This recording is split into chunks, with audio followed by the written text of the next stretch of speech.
మొక్కజొన్న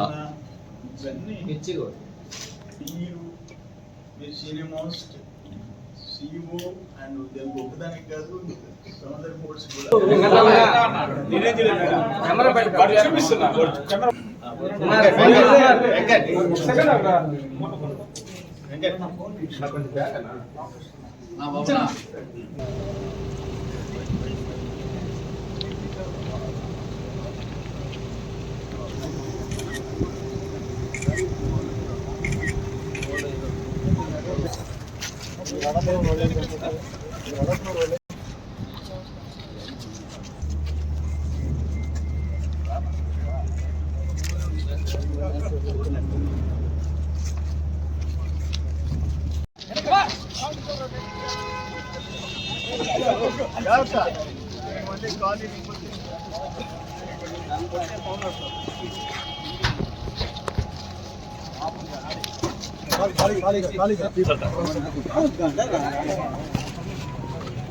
కంటైనర్లన్నీ ఉన్నాయి ఖాళీగా.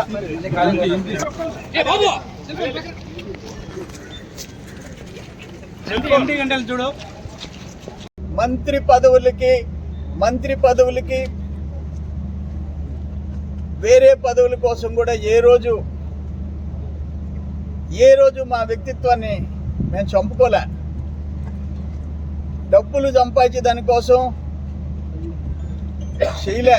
ఉన్న ఆస్తులైనా అమ్ముకున్నాం కానీ అక్రమ సంపాదన కోసం ఒక్క మెట్టు కూడా దిగలే.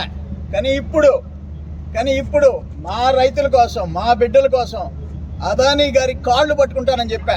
అంతకంటే ఏం చేయమంటారో చెప్పండి. నువ్వు అనుకుంటే ఎంత? ప్రపంచంలో ఒక రిచెస్ట్ మ్యాన్ సివి రావు గారు చేసింది చేయలేరా? ఈ దేశంలో టాప్ 3 విశాఖపట్నం, ముంబై, చెన్నై 3 పోర్టులతో రీచ్కి తెలుసుకెళ్ళిపోయాడు. ఈరోజు 0కి వచ్చేసాం, డర్టీ పోర్టుకి వచ్చేసాం, బొగ్గు బూడిద ఐరన్ ఓర్కి వచ్చేసాం. న్యాయమా నడుతుండ అదానీ గారిని. అందుకని అయ్యా, మా జీవితంలో మాట్లాడిన మాట మాట్లాడుతుండా మీ కాళ్ళు పట్టుకుంటామనే కాడికి వచ్చా జనం కోసం. దయచేసి మంచి మనసుతో అర్థం చేసుకోమని వేడుకుంటున్నాను.